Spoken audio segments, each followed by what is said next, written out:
Stark expo में road mark II को धीरे धीरे चलाते हुए प्रवेश करते हैं। हैमर कंपनी के अपग्रेड के बाद मार्क II की फायर पावर में बेडीडीहा सुधार हुआ है। तभी टोनी अपनी आर्मर पहनकर मौके पर पहुंचता है और रोड को चेतावनी देता है कि यहाँ खतरा हो सकता है। जब टोनी हैमर से इवान के बारे में पूछता है, रोड का मार्क II अचानक टोनी पर निशाना साधता है और पीछे के सभी युद्ध उपकरण उसे लॉक करने लगते हैं।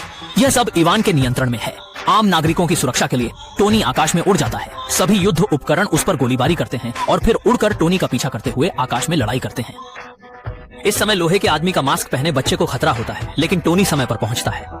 दोस्तों, क्या आप जान सकते हैं कि बच्चा कौन होगा? कृपया कमेंट्स में बताएं। मार्क II टोनी पर हमला करता है, जिससे गाड़ियां जलकर खाक होती हैं। तभी ब्लैक विडो और हैप्पी इवान के ठिकाने पर पहुंचते हैं। दरवाजा खुलते ही हैप्पी लड़ाई में जुट जाता है और ब्लैक विडो अपने बिजली के झटके से एक गार्ड को बेहोश कर देती है। फिर वो अपनी खास मार्शल आर्ट से दुश्मनों को हरा देती है। कंट्रोल रूम पहुंचकर ब्लैक विडो देखती है कि इवान वहां से गायब हो चुका है।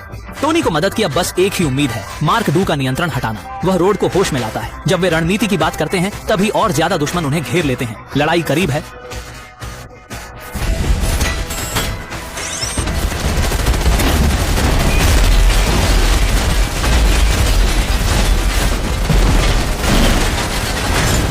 दुश्मनों की तादाद बढ़ जाती है।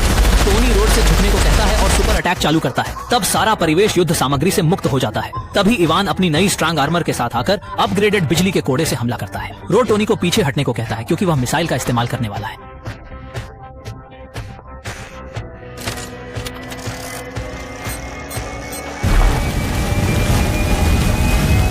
इस वक्त मैं इतना ही कह सकता हूँ, हैमर के प्रोडक्ट बेहतरीन होते हैं। इवान का बिजली का कोड़ा टोनी पर हमला करता है।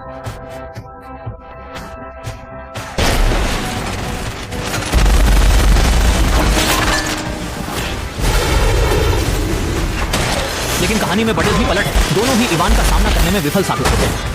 इवान बिजली के कोड़े से उन्हें मजबूती से जकड़ लेता है। टोनी रोड को एक पुरानी रणनीति का इस्तेमाल करने के लिए कहता है। दोनों लेजर बम एक साथ दागते हैं, जिससे जोरदार धमाका होता है। इवान तुरंत बेहोश हो जाता है। टोनी देखता है कि जमीन पर युद्ध उपकरण की लाल रोशनी जल रही है, जिसका मतलब है कि वे खुद को नष्ट करने लगे हैं। तुरंत टोनी पेपर पॉट्स की ओर उड़ता है और धमाके से पहले उसे बचा लेता है। फिल्म के आखिर में शील्ड एजेंसी के डायरेक्टर निक फ्यूरी टोनी से मिलते हैं। सभी मिलकर उसे एवेंजर्स में शामिल होने का प्रस्ताव देते हैं। दूसरी तरफ एजेंट कुल्सन थॉर की कहानी का संकेत देने वाले पश्चिम के किसी हथौड़े को खोज निकालता है। ठीक है, मैं छोटा भालू। फिर मिलेंगे।